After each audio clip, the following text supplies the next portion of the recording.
Hello বন্ধুরা, আজ যাচ্ছি সব বান্ধবীরা মিলে একটু ব্যারাকপুরে। চলে এসেছি কাঁচরাপাড়া স্টেশনে। আমরা এই কজন বান্ধবী সবসময় সব জায়গায় একসাথে যাই, তা আজকেও সেটাই করেছি। আমরা যাচ্ছি ব্যারাকপুর অন্নপূর্ণা মায়ের মন্দিরে। এখানে আমাদের কখনো যাওয়া হয়নি, তাই ঠিক হলো যে আজকে চলো অন্নপূর্ণা মায়ের মন্দিরই দেখে আসি। ট্রেনে উঠে পড়েছি। যা হোক, একটু ভিড় ছিল, মোটামুটি সবাই জায়গা পেয়ে গেছে।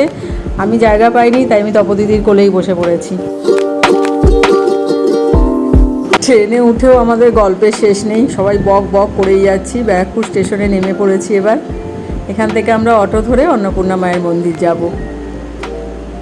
এখানে দাঁড়িয়ে কিছু ছবি টবি তোলা হলো। ব্যারাকপুর স্টেশনে নেমে কিছুটা হেঁটে গিয়ে লাইন পার হয়ে ওপার থেকে আমরা অটো নিয়েছি। চলে এসেছি মায়ের মন্দিরে। মন্দিরটা ভীষণই সুন্দর, আমরা ভাবতে পারিনি যে এত ভালো লাগবে আমাদের ওখানে গিয়ে। তোমরা দেখো, মন্দিরের গেট থেকে আমরা ঢুকছি এক এক করে। অপূর্ব সুন্দর, পুরো দক্ষিণেশ্বর মায়ের মন্দির যেরকম সেই আদলেই তৈরি হয়েছে। আর আমরাও গিয়ে পৌঁছেছিলাম বেশ বেলাতেই, 5:30 6টার মধ্যেই আমরা ওখানে ঢুকে গেছি, যার জন্যে আমরা বেশ দিনের আলো থাকতে থাকতেই আমরা যেহেতু পৌঁছেছি, বেশ ভালোভাবেই আমরা ঘুরতে পেরেছি। অন্ন দে মা, অন্ন দে শারদে। আর সবাই তো জানোই এটা, যে ঠাকুরের স্থানে গেলে একটা অন্যরকম, মানে মনের ফিলিংসটাই একটা অন্যরকম হয়ে যায়। ও, তোমাদের তো বলাই হয়নি, আমরা যেদিন গিয়েছিলাম সেদিন ফ্রেন্ডশিপ ডে ছিল, যার জন্য আমরা সবাই হাতে হাত রেখে ফটো তুলেছি। প্রচুর রকমভাবে আমরা ফটো তুলেছি, গল্প করেছি। অনেকটা টাইম যেহেতু হাতে পেয়েছি, বেশ ভালোই লাগছিল ওখানে গিয়ে।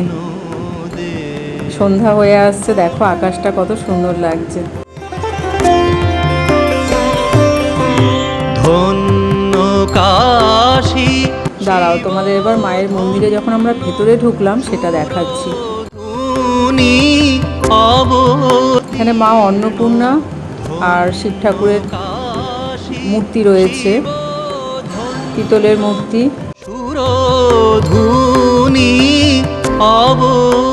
পুরোটা ওঠাতে পারিনি ছবিটা। যা হোক, আমাদের দেখা হয়ে গেছে, এবার আমাদের ফিরবো আমরা। সন্ধে হয়ে গেছে যেহেতু, আবার এতটা রাস্তা আমাদের আসতে হবে। অন্নপূর্ণা অঞ্জলি। কি ভালো লাগছে দেখো, লাস্টে আবার আমি মন্দিরের একটা ছবি তুলেছি। অন্ন দে মা, অন্নপূর্ণে। ভেবেছিলাম বাড়িতেই চলে আসব, কিন্তু আস্তে আস্তে আবার প্রোগ্রাম হয়ে গেল যে চলো রেস্টুরেন্টে গিয়ে কিছু খাওয়া দাওয়া করা যায়, কারণ সবারই খুব খিদে পেয়ে গিয়েছিল। আমরা ব্যারাকপুর স্টেশনের কাছেই একটা রেস্টুরেন্টে ঢুকেছি, যে ওখান থেকে কিছু খেয়ে তারপরে আমরা বাড়ি ফিরবো। রেস্টুরেন্টের ভেতরে গিয়ে বসে খাবার অর্ডার করছিলাম যে কি খাবো, সবাই এটা ডিসাইড করতে পারছিল না। যা হোক, কিছু খাবার অর্ডার করা হয়েছে।